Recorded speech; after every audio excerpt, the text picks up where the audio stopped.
7 பேர் கொண்ட குழுல போரை நியாயப்படுத்தி பேச, அந்த பேசுற இடத்துல தீவிரவாதி எப்படி உள்ள விட்டீங்க, அவன் எப்படி உள்ள வந்தது தெரியல.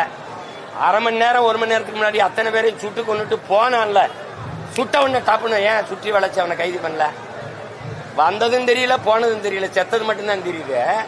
அது எப்படி? அதுக்கும் விளக்கம் சொல்லணும்ல, நியாயப்படுத்தணும்ல. நீங்க இந்த பாகிஸ்தான் மேல இந்தியா தொடுத்த போரை நியாயப்படுத்திட்டு வாங்க. என் நாடு என்னத்துக்கு எந்த நாட்டில் போய் இந்த போரை நியாயப்படுத்தி பேச வேண்டிய தேவை எதுக்கு வருது? நான் எந்த நாட்டில் போய் நியாயப்படுத்தணும்?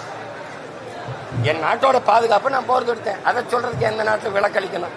விளக்கம் அளிக்கிற நீங்கள் மணிப்பூர் கலவரம் ஏன் நடந்ததுன்னு ஒரு விளக்கம், அதை நியாயப்படுத்தி பேசிட்டு வாங்க. அதையும் பேசுவீங்களா?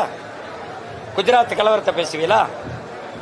இதுல 26 பேர் தான் கொல்லப்பட்டிருக்கான், அதுல பல்லாயிரக்கணக்கான மக்கள் கொல்லப்பட்டான்.